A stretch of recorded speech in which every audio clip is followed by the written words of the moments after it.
திருச்சியில் முன்னாள் முதல்வர் ஓ பன்னீர்செல்வத்தை வரவேற்க வந்தவர் கத்தியுடன் கைது செய்யப்பட்ட சம்பவம் பரபரப்பை ஏற்படுத்தியுள்ளது. முன்னாள் முதல்வர் ஓ பன்னீர்செல்வம் சென்னையிலிருந்து திருச்சி விமான நிலையத்திற்கு இன்று காலை வந்தடைந்தார். அவரை வரவேற்பதற்காக தொண்டர்கள் விமான நிலையத்தில் திரண்டிருந்தனர்.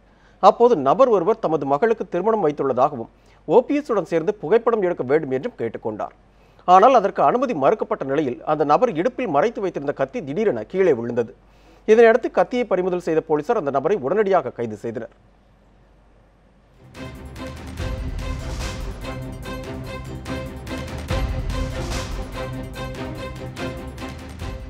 விசாரணையில் அவர் திருச்சியை சேர்ந்த சோழராஜன் என்பது தெரிய வந்துள்ளது.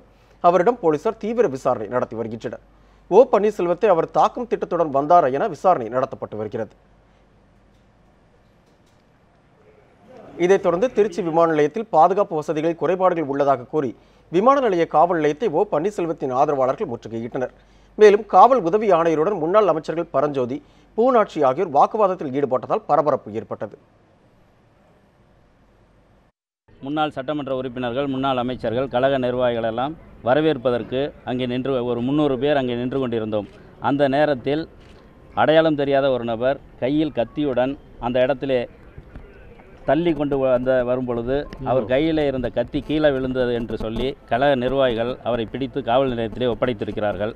நாங்கள் இப்பொழுது புகார் அளித்திருக்கிறோம். எங்களுடைய முன்னாள் கோட்டத் தலைவர் மனோகர் அவர்கள் புகார் அளித்திருக்கிறார். காவல்துறை உரிய நடவடிக்கை எடுக்கும் என்று நாங்கள் நம்புகிறோம்.